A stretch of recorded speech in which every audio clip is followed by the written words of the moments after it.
Hi, I'm Dr. Beverly Hashimoto. I'm Section Head of Ultrasound at Virginia Mason Clinic, Seattle, Washington, and today I'm going to be talking about renal sonography.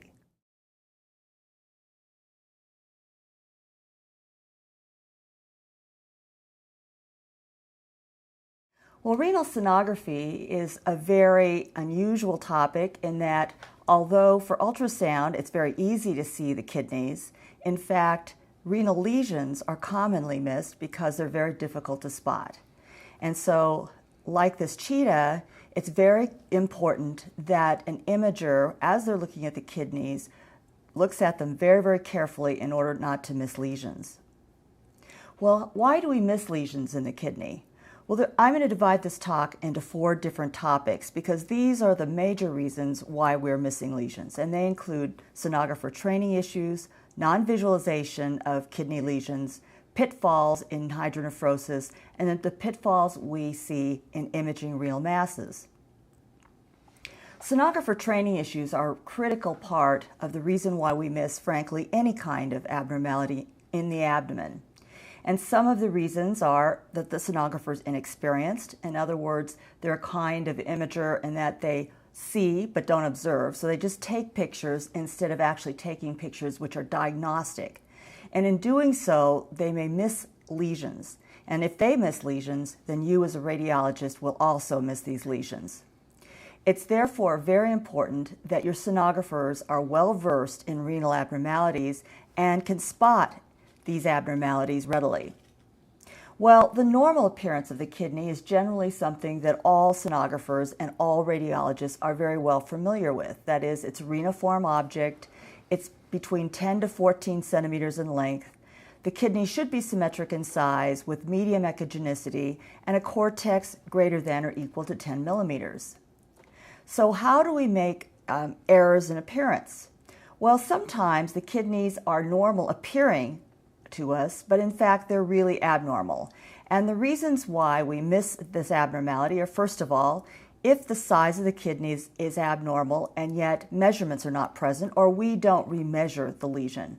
And so when we're looking at the kidneys, it's very important that your sonographers have either made measurements or that you are very aware of what the estimated length of each kidney is in order not to miss an abnormality due to renal size.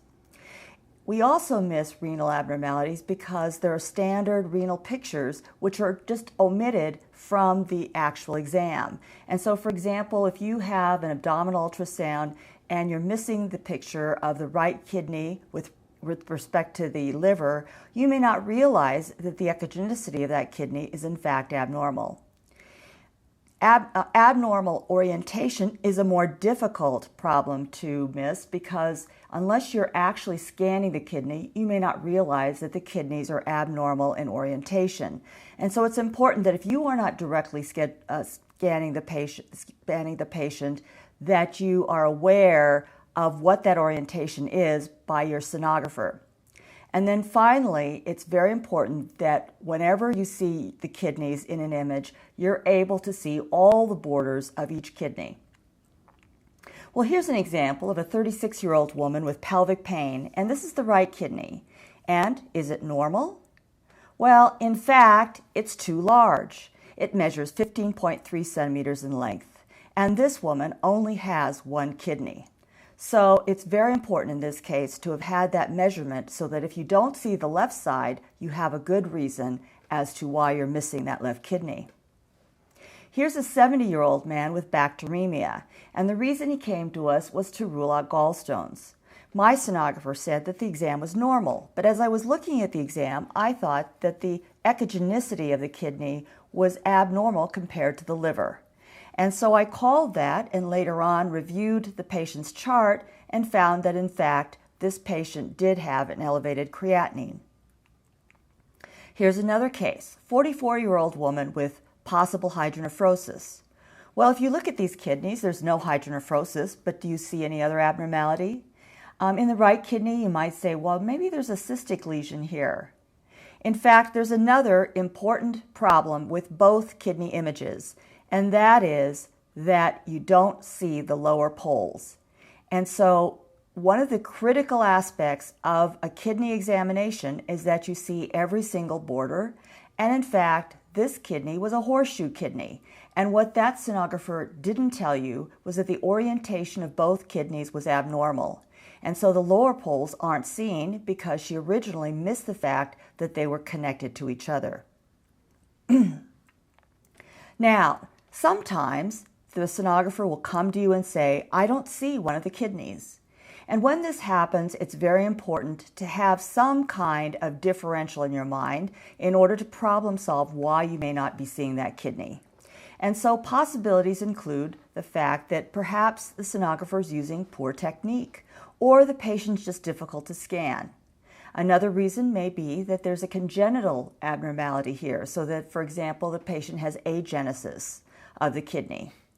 Sometimes the lack of a kidney is acquired. For example, if the patient's had a nephrectomy and your sonographer hasn't asked the patient if the patient's had surgery. If the kidney is echogenic, if the patient has renal disease, then the kidneys may be extremely echogenic and small and therefore blend into the retroperitoneum. In that case, it may be very difficult to see either kidney in this situation. And then finally, if you're not able to see a kidney, it's very critical that you look all over the abdomen to make sure that you're not missing a kidney that's in an abnormal location. Okay, so how do you go about doing this kind of problem-solving technique as you're actually doing your exam? Well, first of all, as I stated, when you're told that there's no kidney visible, the first thing to think about is it technique? So when you look at your images, one of the things you can evaluate is, does it look like there's too much air or gas? Or you ask your sonographer, why don't you see the kidney? And they may just say, well, gee, there's overlying gas. Well, in that case, one of the suggestions you may use is to have the patient lie on their stomach, because using a posterior approach, you can almost always see a kidney. The second technique is to make sure you're looking at the contralateral kidney very carefully and see it and see if you can tell why it is that the other kidney is missing. Because this contralateral kidney that you see commonly has clues to the missing kidney. First of all, is the contralateral visualized kidney large? If so, then you can anticipate that the other kidney, the one you're not seeing, may be very small, atrophic, or may be missing. Could there be a congenital abnormality? That's very important to think about. Is the kidney, for example, a cross-fused ectopia, the kidneys would be on the same side. And then finally, if the contralateral kidney, the one you visualize, appears very normal, then look for a kidney that's perhaps in the wrong location. Well, as you're doing your problem solving and looking for kidneys that are in locations other than in the upper quadrants, the pelvis is probably the first place to look. And when you're looking in the pelvis, it's important to put a lot of pressure against the pelvic brim. When you do this, you can generally push away any air and see a kidney against the pelvic brim. In the female pelvis, sometimes you can see associated gynecologic abnormalities, and that will give you a clue as to why you're not seeing the kidney, because congenital abnormalities in the pelvis in a female are commonly associated with congenital problems in the kidneys. And then finally, look at the renal arteries. Sometimes the renal artery on the non-visualized side will give you a clue as to the location of the non-visualized kidney. Well, here's a patient who came in had a stent previously and for UPJ obstruction, but now has urosepsis. And the sonographer came up to the radiologist and said, gee, I'm not sure, but this is the only thing I see in the left upper quadrant. I'm really not sure it's the kidney. And if you look at it, it looks like it perhaps is reniform, but it's very, very difficult to see. So is this a technique problem? Well, in this particular case, it's not a technique problem because this patient has emphysematous pyelonephritis. Here you see a plain film where there's a large amount of air which has infiltrated the entire kidney, and a CT scan emphasizing the same findings.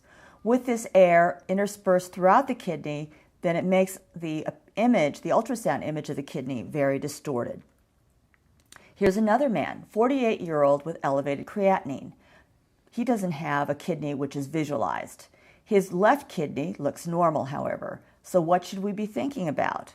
Well, normal appearing kidney on the visualized side, again, think about a contralateral non-visualized kidney in a wrong location, and that's where it is in this case. In this case, it was deep in the pelvis. In fact, it was a transverse kidney. Here you see here with the great vessels deep to them, to the kidney, and this kidney had 2 renal arteries. Next patient, 36-year-old woman with pelvic pain. No left kidney visualized. Why is that? Well, here's the right kidney. Notice the size, 15.3 centimeters. Here's the appearance of the uterus, and here's the right ovary. So, do you think there are going to be any other findings in this pelvic ultrasound? Well, in fact, if you don't see a kidney in a woman in which you're doing a gynecologic exam, think about the fact that they may have a congenital problem. And in this case, this woman has an absent left ovary that was confirmed over 2 different examinations. It turns out about 37 to 60% of women with renal agenesis have genital abnormalities. Okay, well now we're going to turn to the next topic, and that is pitfalls in hydronephrosis. So there are 4 reasons why we miss hydronephrosis, and frankly this is a pretty depressing topic because hydronephrosis is probably one of the most important and easiest indications for ultrasound. But sometimes we miss it, and why is that? Well, first of all, we may miss hydronephrosis when it is actually present, and I'll tell you the reasons why. Sometimes when hydronephrosis is present, we can't identify the obstruction. In fact, that's fairly common. You know, if there's hydronephrosis in hydroureter, we commonly can't tell where in the ureter the obstruction is located. Hydronephrosis may actually, in fact, be reflux. There may not be obstruction at all. And then finally, parapelvic cysts can sometimes be difficult to differentiate from hydronephrosis. First case, 73-year-old woman with fever and was sent to the department to rule out hydronephrosis from the ER. So here's the left kidney. Frankly, the right kidney looked the same. And so from our point of view, we thought the kidneys looked normal. The bladder was empty. Well, what did we find? Patient symptoms persist, and so later in the day, the patient had a CT scan which showed severe left hydronephrosis with a UVJ stone. So why did we miss this hydronephrosis? Well, the most common reasons for missing hydronephrosis on ultrasound, when it in fact is actually present, is first of all patient dehydration. If the patient's highly dehydrated, and commonly if they're super sick, they are because they're vomiting, they're not taking anything orally, they're not making urine. And if they're not making urine, there's no urine to back up for us to see in the kidney itself. So one of the important factors is if hydronephrosis is your primary indication, make sure that patient is well hydrated. And in the ER, for example, if they're coming in and they look very, very dry, we ask them to start an IV at the time that they order the exam so that by the time we see them, which is anywhere between 15 minutes to 30 minutes, they've at least had some hydration. Very distal or mild hydronephrosis or partial hydronephrosis may also be a situation in which we don't see a lot of urine in the kidney. And so again, this may be another reason that we miss hydronephrosis. Here's a 66-year-old man with acute renal failure, and the indication was rule out obstruction. So here is the right kidney, and the left kidney was normal, and there was a normal left ureteral jet, no right ureteral jet. So what do you think? Is there right hydronephrosis? Well, in fact, in this case, my sonographer saved the day for me because I would have said, yeah, there maybe is a little bit of hydro. What she did, if you remember looking at this picture of the bladder was extremely full when she started the exam, so she had the patient void, and after voiding, there was no urine in the kidney, and in fact, what we were seeing was just some reflux into that right kidney. So it's really important that if the bladder is highly distended, that it be emptied before you make that diagnosis of hydronephrosis. Here's another man, 71-year-old with chronic hydronephrosis. Which side? Well, unfortunately, this patient came in from an outside hospital. I didn't have any of his outside records. The urologist wasn't available for discussion, and so I basically had to guess. And so here's the appearance of the right kidney, and take a look at it. This is longitudinal, this is transverse. And here's the left kidney, longitudinal, transverse. So what do you think? Which side do you think has hydro? Well, it turns out in this case there were bilateral ureteral juts. Well, I made the diagnosis of right hydronephrosis. In fact, it was left. In fact, it was the left side that had severe parapelvic cysts and the left side had hydronephrosis and the right side had severe parapelvic cysts. So this is an example of how parapelvic cysts can sometimes be very deceptive. Most of the time it's not a big deal if a patient has parapelvic cysts. We can definitely tell the difference between that and hydro, but once in a while it can be a challenge. Well, now I'm going to turn to a very troublesome topic, one which we all know is a challenge, and that is pitfalls in imaging renal masses. And the reasons why we miss renal masses are varied, including the fact that the masses may be isoechoic with the kidney, masses may be exophytic, and we may miss them. Sometimes normal variants look like masses. And then finally, it's really critical that whenever we're doing a renal ultrasound, if there are previous other cross-sectional imaging that we cross-correlate it with, such as CT. Now, many times, all of us are extremely busy and we're doing numerous exams and we're sort of saying normal, normal, normal, normal, normal.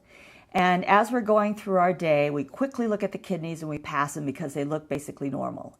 Well, if that's the way we practice, unfortunately, something's going to catch us up and there's going to be something that is actually not normal or not usual, as in this sign.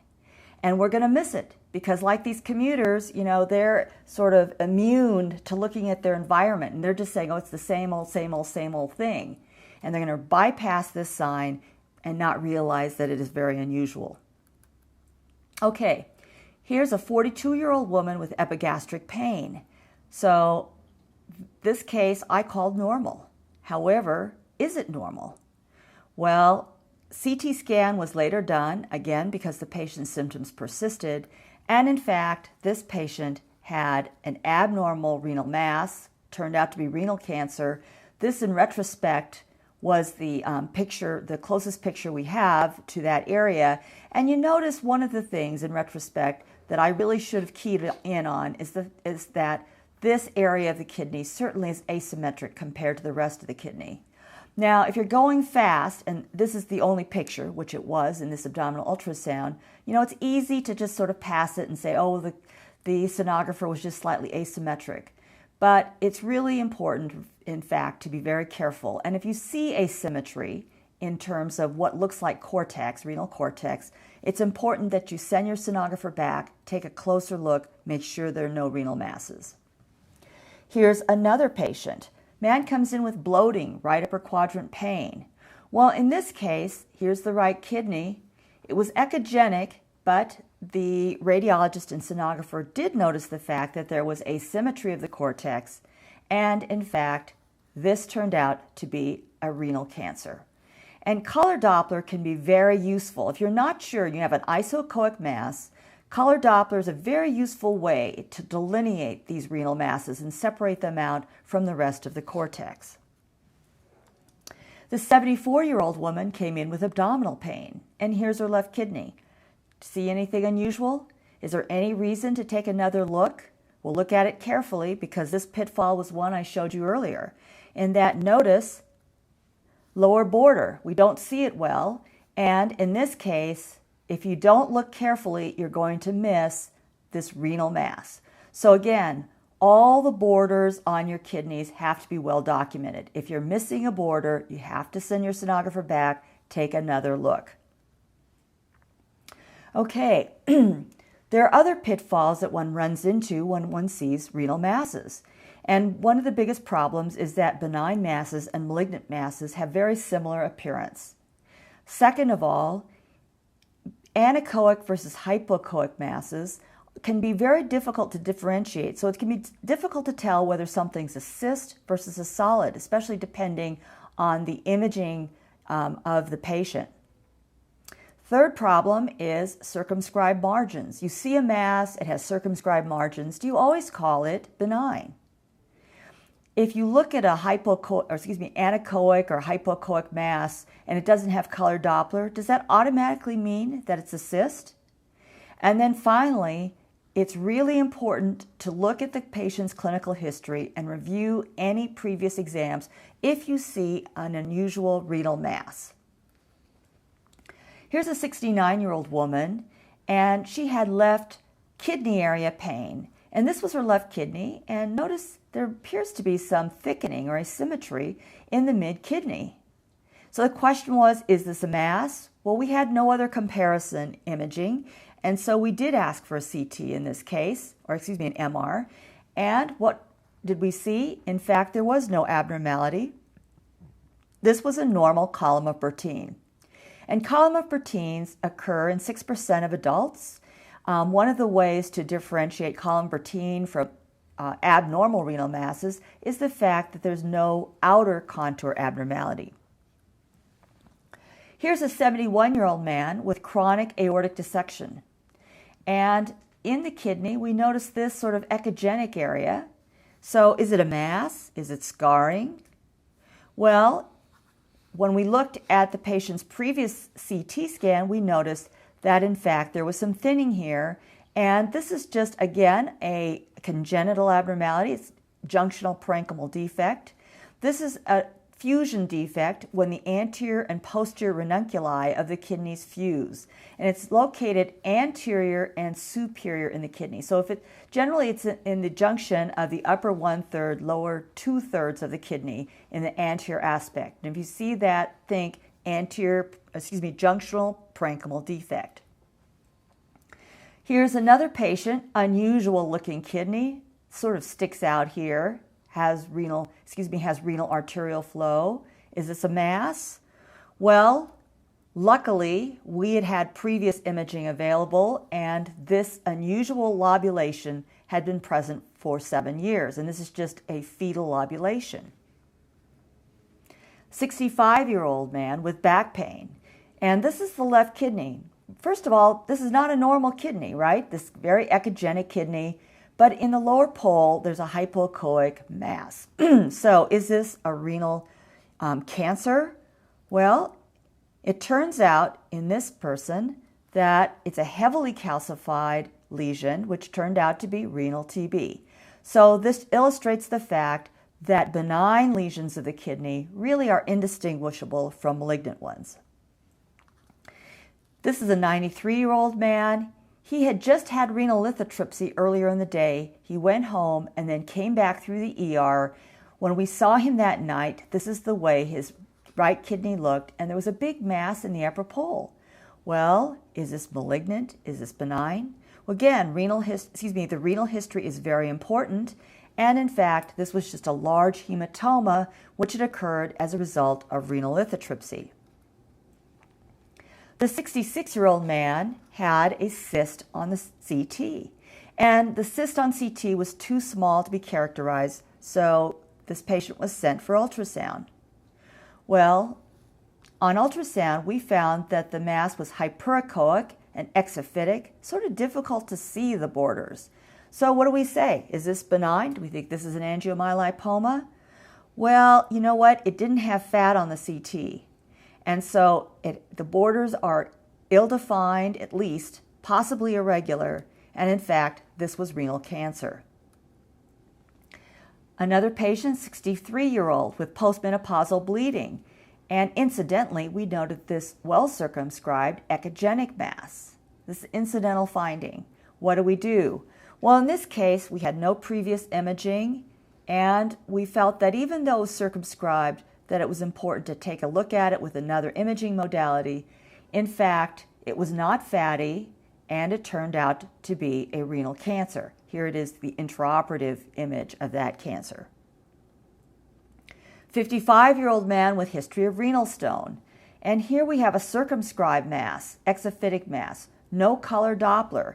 Well, do you think that this is a cyst? In fact, it turns out to be solid. People who saw it the day of the ultrasound made a good call, and it was sent to CT, and that was a renal cancer. 71-year-old woman. Now, this really did look like a cystic mass. And so the question is, do we just pass it? Does she need any other follow-up? Well, notice that this cyst is irregular in contour and that some of the septations are thickened. And as a result of this patient was sent for a CT, and those findings were confirmed, and this turned out to be renal cancer. And so when we're looking at cysts, it's important to remember the Bozniak Criteria, in which if we're going to not follow up, really we're thinking about cysts with 1 to 2 thin septations and a thin wall. Any other deviation, and then we have to really think about it. The Bozniak F category, 2F category, there are more thin septations and there may be some calcification. Anything beyond 2F, though, definitely needs to be worked up. Here is a 59-year-old man with right upper quadrant pain. And again, is this a renal cyst? It sort of has a hyperechoic rim. Cystic center, is that something we're going to pass? Well, no, it's not completely simple, right? The wall is not thin. This turned out to be renal cancer. Well, before I end this talk, I'd like to discuss a topic which I think is really important, and that is a new technique, relatively new technique, which I think will help us in evaluating renal lesions. And this is Ultrasound Ct Mr Co-Registration. It's now available on all major vendors, and it's, I think, a very important technique because it really allows us to be more operator independent. What this technique does is it allows the ultrasound machine to download a previously obtained MRI or CT and then to superimpose that CT or MRI data on an ultrasound. The CT or MRI images are reconstructed in real time in the same orientation as ultrasound. Well, what are the applications? Well, the first thing is if you're a teaching institution, it's a great teaching tool because many times residents are not as familiar with ultrasound cross-sectional anatomy because our anatomy is skewed. We can look at organs in many different angles, but they're very familiar with CT or MRI anatomy. So if they have them side by side, it's much easier for them to understand and learn ultrasound anatomy. Secondly, just as a very practical aspect of day-to-day work, it's a great way to document lesions. And when lesions are documented this way, as a radiologist, you don't have to double scan because you know that the sonographer has been examining the correct lesion. Thirdly, let's say you have a very difficult case. You're sent a case in which there's some abnormality on CT or MR, and you're asked to characterize it by ultrasound, something like a very subtle renal lesion. Well, many times these are difficult cases, and unfortunately, my sonographers may not be able to find the lesion, and so it means that I have to go in the room. And since I'm busy, it's really important that I don't take a lot of time scanning. And having this technique really does cut down on the scanning time of anybody who has to cross-correlate between subtle CT and MR lesions and ultrasound. And then finally, having this technique and using it to document your exam really helps you communicate better with your referring physicians because just like residents, referring physicians many times can't read ultrasound, but they can read or understand a CT or MR. So when you have these pictures side to side, that is the CT next to the ultrasound, then they can understand that you have actually looked at the correct area. So here's a case in which you can use it as a teaching situation. And normally, we don't think about the adrenal as being something that we teach readily by ultrasound. And especially in many patients, it's difficult to see the adrenal. However, on CT, you can virtually always see the adrenal. So if you can use, again, here's the CT of the same patient with the ultrasound. If you have the CT next to the ultrasound, you can then show the resident side by side, here's the IVC, here's the adrenal, here is the diaphragmatic slip, same thing, IVC, adrenal, diaphragmatic slip, and it's a great teaching tool. This was a clinical problem in which ultrasound co-registration really helped. And what happened was this patient was sent to ultrasound to characterize this hyperdense CT cyst. Well, unfortunately, the patient was sent into a room initially without co-registration, and so the sonographer thought he had the cyst, and it turns out he didn't. I mean, you could tell, obviously, that it wasn't the right location because it turned out this was the only cystic mass in the inferior pole, and he was actually looking at something in the upper pole. And so I had him go back into a room with ultrasound co-registration and rescan, and he was able then to find the correct cyst and document the fact that yes, in fact, it was a cystic lesion and it was in the same location as the hyperdense cyst. Here is another situation. 63-year-old woman with hematuria, another hyperdense cyst. Again, this is to show how fusion is useful for cross-correlation. You notice if you have these pictures as part of your documentation, it's no problem. Any clinician, anybody can look at it and say, oh yeah, of course, you looked at the correct cyst because the orientation of the CT and the ultrasound is the same, and you see that the simple cyst with the through transmission matches the hyperdense cyst on CT. Here's another case. 64-year-old woman with intrapapillary mucinous neoplasm. And this is a situation to show that, you know what, you don't have to have beautiful pictures to make a point.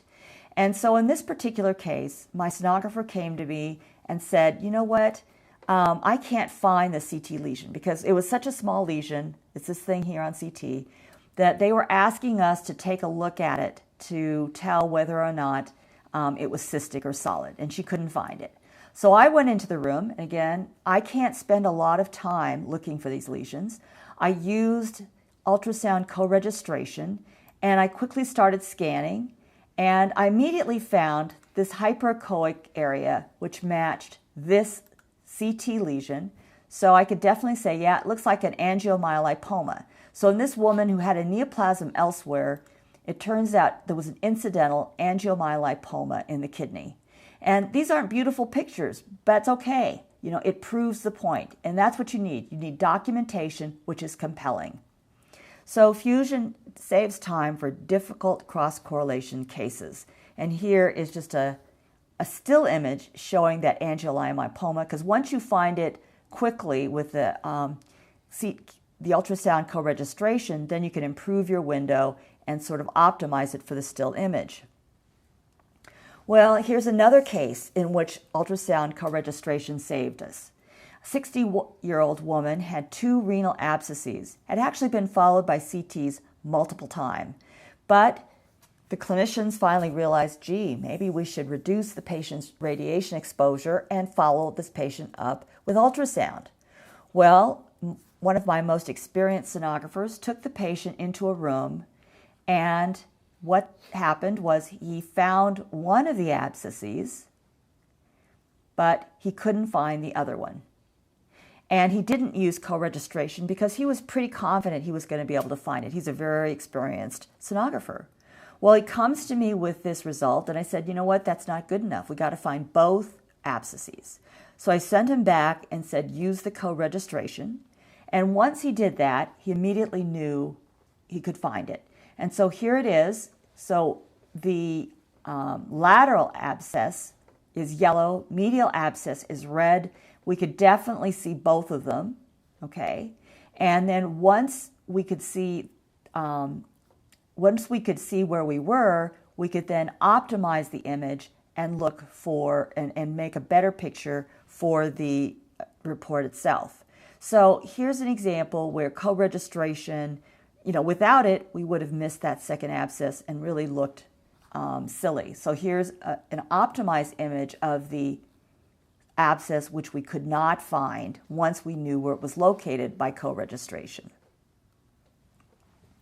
All right, what are the disadvantages of ultrasound co-registration? Well, first of all, it's important that when it's set up, that it's compatible with whatever digital network or PACS you're using. And so therefore, before you have your vendor leave your department, make sure that it works. Make sure that the CTs and MRs readily download into the machine. Second of all, different vendor software options differ. And so depending on how you're going to use it, it's really important to demonstrate it, to use it in your department, at least for a short time, or look at it, because some types of co-registration are going to be better for interventional purposes and others are going to be better for diagnostic purposes. This particular feature does generally cost extra. It's an option. So, you have to decide whether it's worth the money for your department, but at least in our department, it really has been worthwhile. It does take some time to learn the software, and so just make sure that you have adequate training time set aside for your sonographers and radiologists so they feel comfortable using the technique. And then finally, depending on your circumstance, the CT or MR download time may take a while. In our department, it's not a problem to download a CT or MR most of the time, but during our very busy periods, it can take a few more minutes. And so what we tend to do is we preload our exams. If we know that a patient has a previous CT or MR, we just have that preloaded before the patient arrives. So in conclusion, there are many problems that we face in renal sonography. However, if we prioritize sonographer training and monitoring, if we realize methods that we can use to address problems such as non-visualization of the kidney or hydronephrosis, and then finally, if we're very careful about looking at our images so that we don't miss renal masses, then we can at least optimize the way that we look at the kidneys and reduce the number of lesions that we miss in those organs. So just like these pictures, as imagers, we pride ourselves on being able to spot differences in pictures, but sometimes the picture differences are very subtle. And so it's important as we go through our daily life and we see numerous pictures of the kidney that we look very carefully, as in these pictures, to spot any discrepancies that might give us a hint that something is wrong. Thank you.